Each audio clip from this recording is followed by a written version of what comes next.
এক গ্রামে এক অন্ধ লোক ছিল।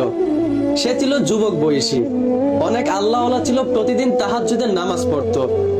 একদিন লোকটা তাহাজ্জুদের নামাজে হঠাৎ করেই আল্লাহকে বলে উঠল, আল্লাহ, আপনি আমাকে একদিন 2 ঘন্টার জন্য চক্ষু দান করবেন?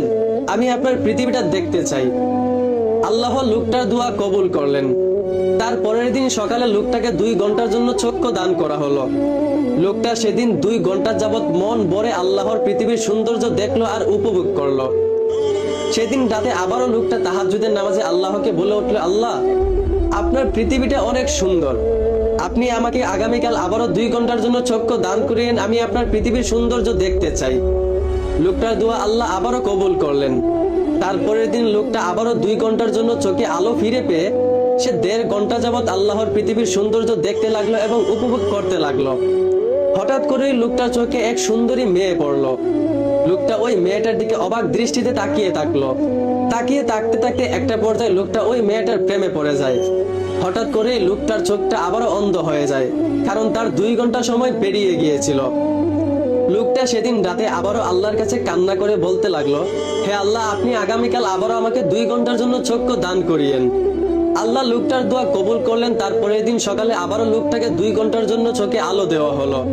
কিন্তু সেদিন লোকটা আল্লাহর পৃথিবীর সৌন্দর্য দেখলো না, বরঞ্চ চলে গেল ওই মেয়েটার সঙ্গে দেখা করতে। মেয়েটার সঙ্গে লোকটা 2 ঘন্টা যাবত কথা বললো এবং এই কথা বলার মাঝখানেই তাদের মধ্যে প্রেম হয়ে গেল। তারপরে দিন রাতে লোকটা আবারও তাহাজ্জুদের নামাজে কান্না করে আল্লাহর কাছে বলতে লাগলো, হে আল্লাহ, আপনি যদি আমাকে প্রতিদিন এইরকম 2 ঘন্টা করে চোখে আলো দিতে পারেন, তাহলে আপনি তো এই ক্ষমতাও রাখেন চিরদিনের জন্য আমার চোখে আলো ফিরিয়ে দিতে। দেন না আপনি আমার চোখে চিরদিনের জন্য আলো ফিরিয়ে। আল্লাহ ওই অন্ধ লোকটার দোয়া কবুল করলেন। তারপরের দিন সকালে তার চোখে আলো চিরদিনের জন্য ফিরিয়ে দেওয়া হলো। লোকটা তারপরের দিন সকালে সাথে সাথেই চোখে আলো পেয়ে ওই মেয়ের সঙ্গে দেখা করতে চলে গেল।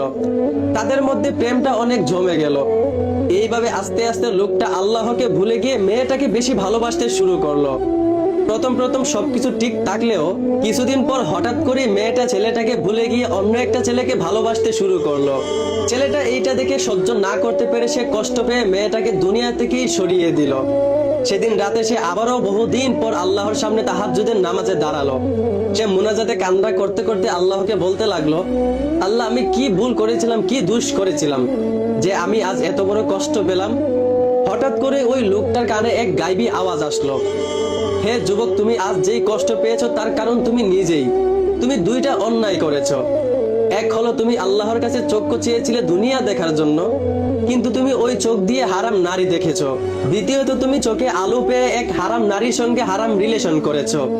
মূলত তোমার এই 2টা দোষের কারণেই তুমি আজ এত বড় কষ্ট পেয়েছো। আর শুনো হে যুবক, একটা কথা ভেবে দেখো, সামান্য তুমি এক নারীকে ভালোবেসেছিল, সে তোমাকে ধোঁকা দিয়েছে বলে তুমি কষ্ট পেয়েছো। অথচ যেই আল্লাহ তোমাকে এত মায়া করে চোখে আলো ফিরিয়ে দিয়েছেন, অথচ তুমি সেই আল্লাহকে ভুলে গিয়ে এক নারীকে বেশি ভালোবেসেছো। একবার বাবা, আল্লাহ কি কষ্ট পান নাই?